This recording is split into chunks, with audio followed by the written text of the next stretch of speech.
Hello everyone, welcome back to the show. So on today's episode we're going to be going through the building inspection. We've just received that back from the builder down in Beck Street.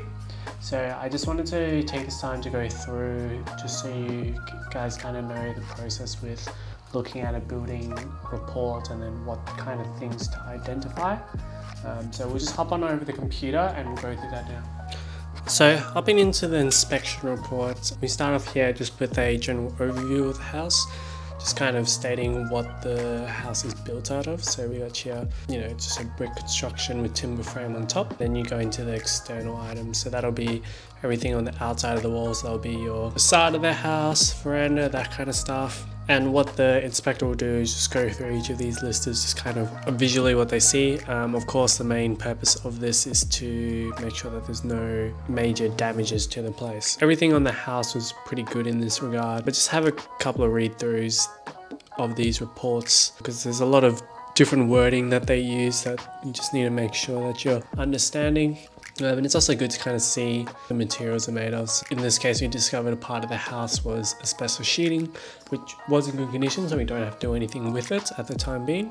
But maybe that's something that we can plan for in the future. And then again, they will go through all the kind of elements, including the fences and things like that. So the retaining wall, there's a little wall in the front. There's also fences. That will just kind of state, again, the condition of this driveway, gutters and downpipes. So the veranda and balcony, the front bit of the house. This was something that we kind of noticed that wasn't in the best shape, and it's confirmed by the building report here. So the actual timber has kind of rotted away in some places, especially to the main support. We already thought that we were going to get that replaced, but now it just kind of becomes a necessity at this. Something else that we would have never really known is that just over here that there was actually some rust underneath the side of the balcony floor slab, which over time caused damage, so we'll have to look into that to get that rectified as well.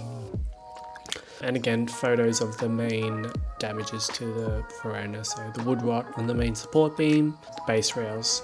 So again, things to take note of. And this was one of the things that we didn't know about as well. There was a supporting post at the back of the veranda, pretty much rotted all the way at the base. So this is just a photo of what it looks like. So you can see it's pretty well gone. What we'll then take with this information is then do a major structural notice to the sellers to get that rectified. We actually did this for one of them, and then the other one was for the roof, but we'll get into that in the next bit. They always start on the outside of the house, and then you'll start to make your way inside the house. Main thing with this one, you always want your walls and floor to be very, very secure, very straight, and as well underneath the floor.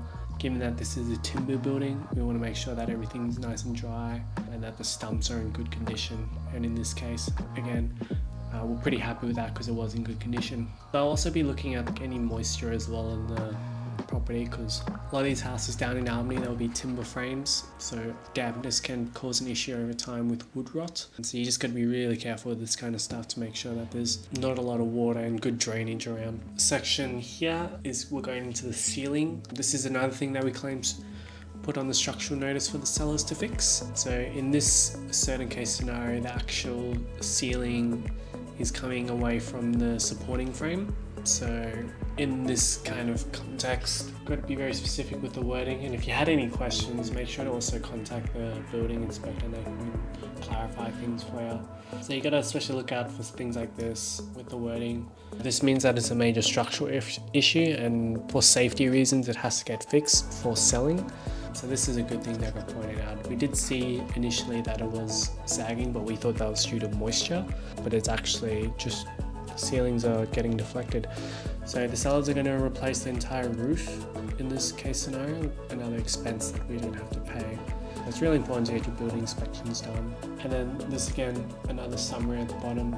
So this is just saying of all the things inspected today, apart from the bathroom scene, the house is in good condition. What we would then do is, after reading this report, send it off to your seller's real estate agent, your solicitor, your mortgage broker, and then upon finding any issues with the property, you will then email the real estate agent stating what major structural issues are in the property. He'll then convey that to the seller and then decide if they want to either get it fixed or take it off the asking price. But yeah, that's it for the building inspection. I hope you got some good information out of that. We'll look at the pest inspection in the next video, but that'll be all for me. So thank you very much for watching. Have a great day. Bye.